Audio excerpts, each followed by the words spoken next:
Hey, this is Rich over at TVP Live with another quick tips tutorials brought to you by Photoshop Elements Tutorials Group. And let's jump right in with today's poster. Wanted to know how to get rid of the white of the center here.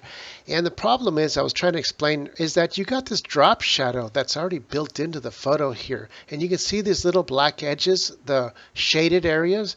And to show you as an example, if it was a solid white, it wouldn't have that. I've recreated it here, so now you can see them both.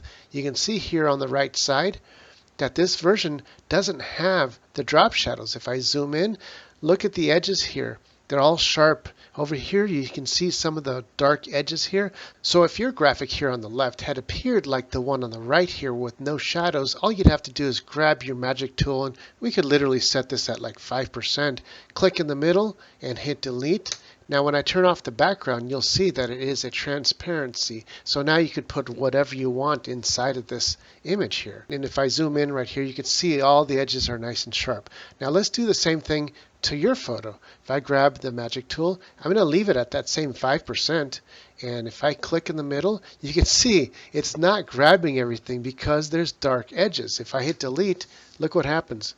It doesn't look anything like what you wanted it to look like. So in this case, what you have to do is take the eraser and by hand start erasing stuff. I have this set to like about 5%. This is a pretty timely process, but it is pretty much the only way you can do this. And I'm erasing away all these little portions here that we don't want. And that's basically what needs to be done.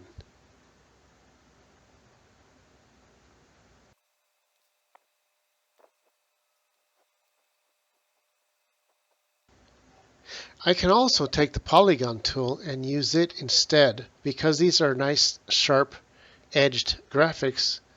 The only thing is that it's going to be a sharp edge. Using the eraser sometimes is a little more forgiving.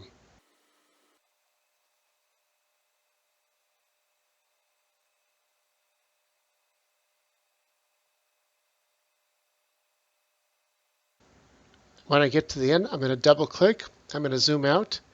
And all I have to do is hit delete. And you'll see this ends up looking just as sharp as the one on the right. So that's basically how to fix these. Now we can go ahead and introduce our photograph. And let's go ahead and resize that. And as a matter of fact, let's go ahead and throw that behind the graphic. And now we can lock the graphic, so I can just grab the photograph and not worry about misplacing it. And just grab the corner of the photo. I can resize it to any size that I like.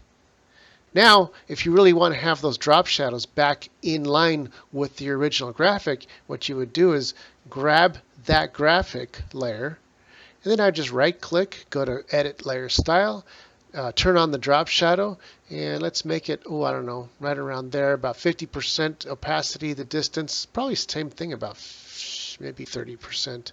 And there we go. We got the drop shadows from the graphics on top of the picture, and you can see how good that looks. Is that cool or what?